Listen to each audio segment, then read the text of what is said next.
सदन पासवान जी से मेरा कोई पर्सनली दुश्मनी तो नहीं था, लेकिन मुझे नहीं पता कि वो ऐसा सिर्फ मुझसे ही मैरिज सर्टिफिकेट क्यों मांगते हैं। मैं भी सोचा कि हो सकता है कि कुछ कानून में चेंजिंग हो गया होगा, तो हम लोग भी भाई शादीशुदा व्यक्ति हैं, तो समाज के रीति रिवाज से शादी किया, तो हम लोग भी सोचे कि भाई एटीएम कार्ड या तो पैन कार्ड या आधार कार्ड के लिए अप्लाई हम लोग भी करते हैं, तो आता है, तो हो सकता है कि हम लोग को भी कोर्ट मैरिज कराना पड़ता।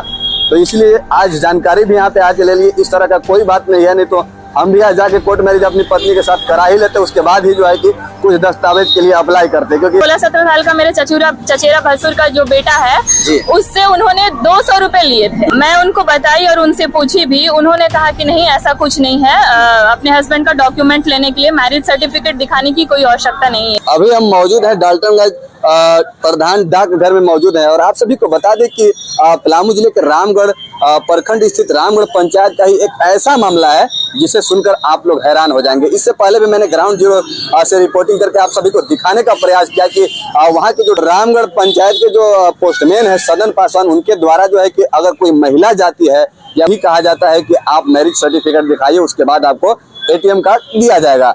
अगर कोई व्यक्ति बाहर में काम कर रहे हैं, अगर उनको डॉक्यूमेंट दस्तावेज की अगर जरूरत पड़ता है, अगर उनका डॉक्यूमेंट उनका दस्तावेज अगर आया है रामगढ़ पोस्टमैन के पास, तो उनके पास जाने के लिए और उनके पास से दस्तावेज लेने के लिए आप सभी को मैरिज सर्टिफिकेट दिखाना होगा।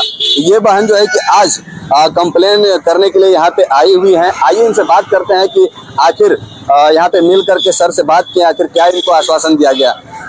आज आप कंप्लेन करने के लिए आई हुई थी, मुलाकात हुई सर से? हाँ, सर से मुलाकात हुई। उन्होंने कहा कि उन्होंने एप्लीकेशन पढ़ा और उन्होंने कहा कि हम इस पर कार्रवाई करेंगे। हमें उम्मीद है कि शायद सर इस पर कार्रवाई करेंगे, क्योंकि मैं नहीं चाहती हूँ कि सदन पासवान जी ने जैसा मेरे साथ किया है वैसा कोई और डाकिया किसी और महिला के साथ करे। मेरे हस्बैंड बाहर में रहते हैं, वो रिसीव करने एटीएम कार्ड रिसीव करने वो तो नहीं आ सकते थे, इसलिए उन्होंने मुझे भेजा था। बिल्कुल। अच्छा, ये बताइए कि डाक अधीक्षक से जब आपकी मुलाकात हुई तो उनसे नहीं बताया कि मैरिज सर्टिफिकेट मांगा जा रहा है, जबकि आधार कार्ड में मेरे पति का नाम है, वोटर आईडी कार्ड में नाम है, तो ये सब बात नहीं इनको बताया? मैं उनको बताई और उनसे पूछी भी, उन्होंने कहा कि नहीं ऐसा कुछ नहीं है, अपने हस्बैंड का डॉक्यूमेंट लेने के लिए मैरिज सर्टिफिकेट दिखाने की कोई आवश्यकता नहीं है। क्या आप नहीं पूछे कि सिर्फ जो है कि सदन पासवान जी के लिए ही ये कानून लगा है या फिर और डाकियों के लिए? मेरा उनसे पर्सनली कोई दुश्मनी, सदन पासवान जी से मेरा कोई पर्सनली दुश्मनी तो नहीं था, लेकिन मुझे नहीं पता कि वो ऐसा सिर्फ मुझसे ही मैरिज सर्टिफिकेट क्यों मांगते हैं। जब भी मैं अपने हस्बैंड का कोई भी डॉक्यूमेंट लेने जाती हूँ तो वो मुझसे मैरिज सर्टिफिकेट क्यों मांगते हैं। और पैसा की जहाँ तक अगर बात किया जाए, आप कह रहे थे कि हमारे परिवार में 4 वोटर आईडी कार्ड आया था, 4 वोटर आईडी पे 200 रुपए सदन पासवान के द्वारा लिया गया था, इसके बारे में भी शिकायत किए हैं? हाँ, ये सही बात है। मेरे फैमिली के 4 मेंबर का वोटर आईडी कार्ड आया हुआ था, तो सदन पासवान जी एक 16-17 साल का मेरे चचेरा भसुर का जो बेटा है, उससे उन्होंने 200 रुपए लिए थे। तो ये क्या उचित है? ये पैसा लेना क्या उचित है? जिनके पास पैसे हैं वो तो दे देते हैं, और जिनके पास नहीं है वो क्या करेंगे बताइए। अगर सही समय पे किसी का दस्तावेज अगर नहीं मिले, अगर जैसे कि मेरे हस्बैंड, उनको एटीएम कार्ड का भी बहुत आवश्यकता था, उनको अभी एटीएम कार्ड नहीं मिला तो उनको अगर कुछ परेशानी भी हो सकती है। अगर किसी का कुछ ज्वाइनिंग लेटर आया है या फिर कुछ भी आया है, अगर वो सिर्फ एटीएम कार्ड देने के लिए ऐसा कर रहे हैं, तो इन फ्यूचर अगर हम कुछ अगर जॉब के लिए अगर वैकेंसी भरते हैं तो अगर वो भी वो रोक के रख दे, तो ये क्या मेरे साथ न्याय होगा? नहीं। और बाकी जो है कि आज डाक अधीक्षक महोदय से आकर के सिस्टर मिली, और मिलने के बाद पता ये चला कि अगर कहीं भी आप जाते हैं एटीएम कार्ड लेने या वोटर आईडी कार्ड लेने या आधार कार्ड लेने, तो कोई मैरिज सर्टिफिकेट दिखाने की आवश्यकता नहीं होती है। तो जो इस तरह से रामगढ़ पंचायत के जो पोस्टमैन सदन पासवान के द्वारा जो है कि एक महिला को प्रताड़ित किया गया है ना, यहाँ के डाक अधीक्षक महोदय से विनती है कि जल्द से जल्द उस पर कानूनी कार्रवाई किया जाए, ताकि आइंदा कोई और पोस्टमैन जो है कि महिलाओं को या और किसी व्यक्ति को इस तरह से परेशान नहीं कर सके।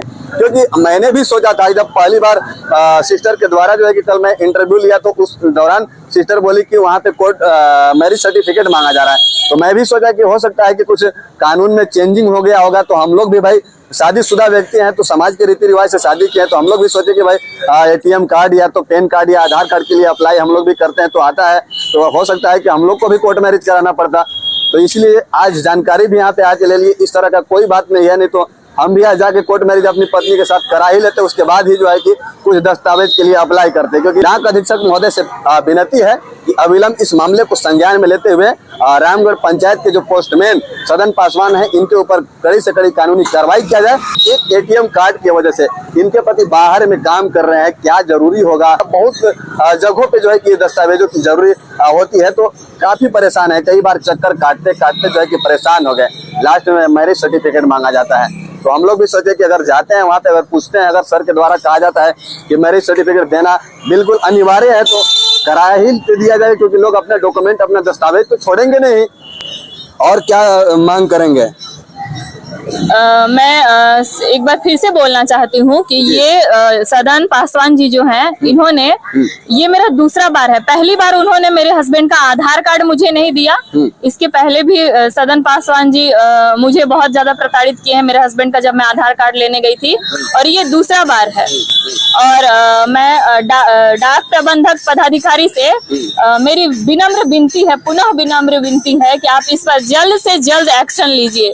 क्योंकि हो सके तो अभी जैसे जेटेड का फॉर्म आने वाला है, या फिर और कुछ हम लोग वैकेंसी भरेंगे, अगर उसका वो ऐसे लेटर अगर रोक कर रख दिए तो हम लोग कैसे आगे कैसे बढ़ेंगे। इससे तो हम लोग उलझ नहीं सकते हैं, क्योंकि उनका बात ही करने का तरीका, उनका लहजा ही इतना खराब है कि हम उनसे उलझ ही नहीं पाएंगे जी। और खास करके जब सिस्टर गई हुई थी सदन पासवान के पास जो है कि अपना एटीएम कार्ड लेने के लिए, तो ये अपना बेटा को लेकर साथ में गई हुई थी, जो 10 साल का बेटा है। इससे भी बड़ा कोई सबूत चाहिए था सदन पासवान को। जब ये अपना बेटा को लेकर के गई थी, अपने पति से बात भी कराई। इनके पति बोले कि हाँ मेरी पत्नी है, इनको दे दीजिए। और सदन पासवान को आज से नहीं, कई बार पहले भी इनके घर फैमिली का, इनका खुद वोटर आईडी कार्ड आया था, तो घर पे जाकर बोलना चाहती हूँ, सदन पासवान जी का मेरे फैमिली वालों के साथ, मेरे ससुराल वालों के साथ बहुत अच्छा जान परिचय है। वो सब कुछ जानते हैं कि मेरी एक चाची सास है, उनसे उनका हमेशा कांटेक्ट होते रहता है। उनको पता है कि मैं उनकी बहू हूँ, सारा चीज उनको पता है। फिर भी मुझे ये नहीं पता कि वो क्यों बार बार बोल रहे हैं कि हम नहीं जानते हैं इसको नहीं जानते हैं, आप किसकी पत्नी है हम ये भी नहीं जानते हैं, हम आपको एटीएम कार्ड नहीं देंगे। ऐसा वो क्यों बोल रहे हैं। जब मेरे हस्बैंड उनके पास कॉल किए थे, तो उन्होंने उनसे कहा, मेरे हस्बैंड ने कहा था कि आप ऐसे अगर कीजिएगा तो आपके ऊपर हम लोग कार्रवाई करेंगे या कंप्लेन करेंगे, ऐसे मेरे हस्बैंड ने कहा था। तब उन्होंने उत्तर दिया था कि तुमको जो उखाड़ना है तुम उखाड़ लो, ऐसे उन्होंने कहा था। हाँ, धमकी के लहजे में उन्होंने कहा था कि तुमको जो उखाड़ना है तुम उखाड़ लो, ऐसे। और उनकी वाइफ ने मुझे कहा था कि सिर्फ कानून तुम्हें ही आता है क्या, कानून हम लोग को नहीं आता है क्या। एक बात उनसे आप नहीं बोले थे कि ठीक है आप मैरिज सर्टिफिकेट हमसे मांग रहे हैं, तो क्या आप कोर्ट मैरिज किए हैं, आपके पास मैरिज सर्टिफिकेट है? ये बात मैंने उनसे कहा था सर। मैंने सदन पासवान जी की वाइफ को पूछा था कि आपके हस्बैंड मुझसे मैरिज सर्टिफिकेट मांग रहे हैं और आप बोल रही हैं आपके पास खुद के पास मैरिज सर्टिफिकेट है क्या। तो इस पर वो और ज्यादा भड़क गई थी जब मैंने उनसे ये क्वेश्चन किया था। और तमाम लोगों से मैं कहना चाहूंगा कि अगर कहीं भी अगर आपसे अगर पोस्टमैन के द्वारा 50 रुपए 100 रुपए की मांग किया जाता है, तो उस पर आप लोग आवाज उठाएं और उसका शिकायत आकर के हेड पोस्ट ऑफिस में जरूर करें, ताकि जो है कि जो पैसा उगाही का खेल चल रहा है ना, वैसे वैसे पोस्टमैनों के ऊपर लगाम लग सके। बाकी आप सब अपना राय कमेंट बॉक्स में जरूर रखिएगा। मिलते हैं नेक्स्ट वीडियो में, तब तक के लिए जय हिंद।